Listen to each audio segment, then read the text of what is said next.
नात कर्तिका यायलाच पाहिजे लेक्चर 9 मध्ये तुमचं स्वागत आहे. आज आपण लेखन नियम आणि विरामचिन्हाचा अभ्यास करणार आहोत. बघा, लेखन नियम म्हणजे काय, तर आपल्याला शुद्ध शब्दाची इथं ओळख असणं आवश्यक असते. जसं इथं तुम्ही दातृत्व शब्द पाहू शकता.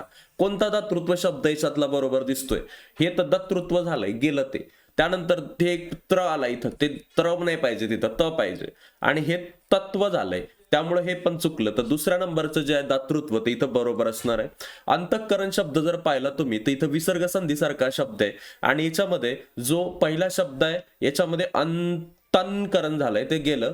इथं अंतकरण झालंय, तिथं तकरण नाही झालंय, त्यामुळे इथं विसर्ग नाहीये. इथं बरोबर आहे, विसर्ग पण आहे आणि अंतःकरण बरोबर दिलंय.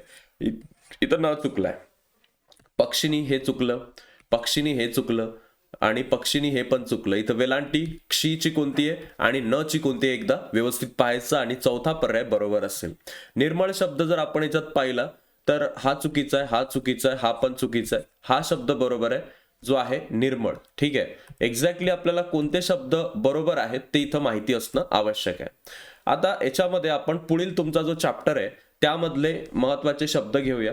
जसा विश्वकोश हा शब्द आहे, तर हा विश्वकोश शब्द पाहिल्यानंतर तुम्हाला हा चुकीचा वाटतो, बरोबर.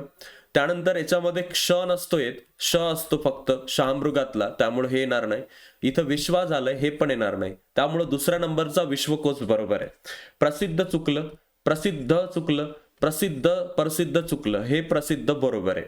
आता तिसरा चॅप्टर आपण जर पाहिलं तर याच्यामध्ये आपल्याला काही असे शब्द जे आहे ते पाहायला मिळतात. त्याच्यावरती आता आपण जाऊया. जसं वडिलांसोबत हा शब्द आहे, असा तर येणार नाही, असा येणार नाही. त्यानंतर आपल्याला माहित आहे डी ची वेलांटी कोणती असते, म्हणजे पहिलंच याच्यातलं आपल्याला बरोबर दिसतं. ठीक आहे, असं वाटत होतं पण पहिलं बरोबर नाहीये. त्यांनी ही वेलांटी इथं आपल्याला सांगितले की लेखन नियमानुसार ही वेलांटी आपण वापरू शकत नाही, ही योग्य वेलांटी आहे, त्यामुळं त्याचं उत्तर आहे दुसऱ्या नंबरचा वडिलांसोबत जो आहे तो जो दिलेला आहे तो इथं बरोबर आहे. आता आपण पुढील शब्द पाहूया, तालमिला. हा तालमिला शब्द जर तुम्ही पाहिला त्याच्यातला पहिला तालमिला चुकीचा आहे. तालमिला हाही चुकला, हाही चुकला, तर दुसरा तालमिला बरोबर आहे. गाऱ्हाणी शब्दामध्ये जर तुम्ही पाहिलं तर तिसऱ्या नंबरची गाऱ्हाणी जी आहे ती बरोबर आहे. इथं न चुकलंय, इथं असं नसतं, असंही नसतं, त्यामुळं हे तिसऱ्या नंबरचं बरोबर असणार आहे. त्यानंतर सहानुभूती शब्द जर तुम्ही पाहिला तो सहानुभूती कसा लिहिला जातो, तर इथं जो दुसऱ्या नंबरला आपल्याला दिसतोय सहानुभूती, हा इथं बरोबर आहे. निर्णय मध्ये जर पाहिलं तर दुसऱ्या नंबरचा निर्णय हा आपल्याला इथं बरोबर दिसतो. सोबतच पारंपरिक शब्द कसा लिहिला जातो, पारंपरिक शब्द असा लिहिला जातो, पारंपरिक असा असतो तो. इथं परिक आहे पण विलांटी चुकली, इथं पारिक आहे त्यामुळं हे चुकलं. पारंपरिक हा शब्द बरोबर आहे आणि हे चुकलं, त्यामुळं पारंपरिक असं लिहितात.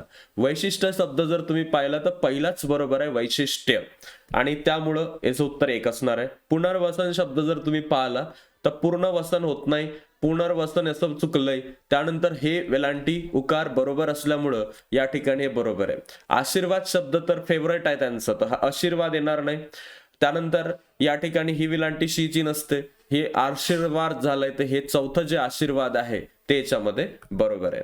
सोबतच तुम्हाला अशाही गोष्टी विचारल्या जातात ज्याच्यामध्ये तुम्ही पाहू शकता तपोवनाच्या गोलाकार कमानीकडे अब्दुलचं लक्ष गेलं. तपोवन शब्द कसा लिहिलाय तर त्याच्यातला न कोणता आहे बघून घ्या लेखन नियमानुसार. गोळाकार असतो का की गोलाकार असतो, गोलाकार असतो. कमानीकडेची नीची वेलांटी पाहून घ्या, अब्दुलचे पाहून घ्या, अब्दुलचे. ठीक आहे, तर ह्या सगळ्या गोष्टी तुम्हाला माहित पाहिजे. बांगड्यांची पेटी व पिशवी त्यानं हाती घेतली, याच्यामध्ये बांगड्यांची पेटीचा वेलांटी कोणती आहे, पिशवीची वेलांटी कोणती, या सगळ्या गोष्टी मॅटर करतात आणि त्या योग्य प्रकारेच लिहाव्या लागतात. अमरावतीहून आलेली निमंत्रित मंडळी मोटारीतून जाणार, मोटारीतून आणि निमंत्रित मध्ये बदल करावा लागतो आणि हा पेपरमध्ये 2 मार्क्ससाठी आपल्याला विचारला जातो. त्यानंतर आहे विरामचिन्ह. विरामचिन्ह म्हणजे आपण जेव्हा बोलतो तेव्हा मध्ये मध्ये थांबतो, लेखनामध्ये ही थांबण्याची जागा चिन्हांनी दाखवली जाते, म्हणून त्यांना आपण काय म्हणतो, विरामचिन्ह म्हणतो.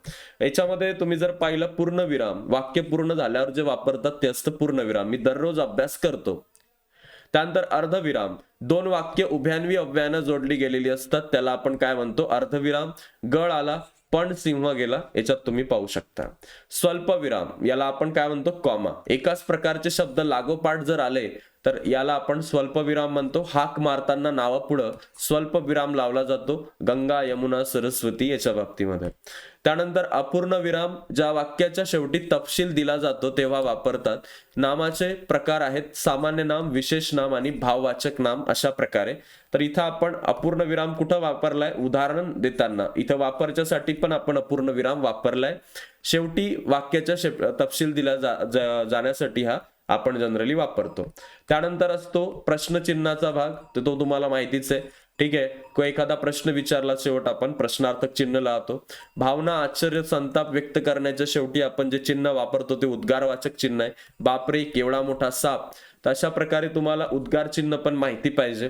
त्यानंतर आहे अवतरण चिन्ह. त्याचे दोन प्रकार आहेत. एखाद्या शब्दावर जोर देण्यासाठी जे वापरतात ते एकेरी आहे आणि बोलणाऱ्याच्या तोंडचं वाक्य असेल तर त्याच्यासाठी दुहेरी अवतरण चिन्ह वापरतात. गांधीजींनी चले जाओची घोषणा दिली, चले जाओ वरती फोकस करायचा आहे, त्याला एकेरी चिन्ह दिलंय. शरद म्हणाला, काय म्हणाला, मी सहलीला येईल, इथं दुहेरी अवतरण चिन्हाचा वापर केलेला आहे. सोबतच संयोग चिन्ह, दोन शब्द जोडण्यासाठी ओळीच्या शेवटी शब्द अपुरा राहिला तर आपण, आपल्याला माहिती आहे आपण वाक्य कंप्लीट करण्यासाठी एक डॅश देतो वहीमध्ये, तर ते जे चिन्ह असतं त्याला आपण डॅशला काय म्हणतो, संयोग चिन्ह.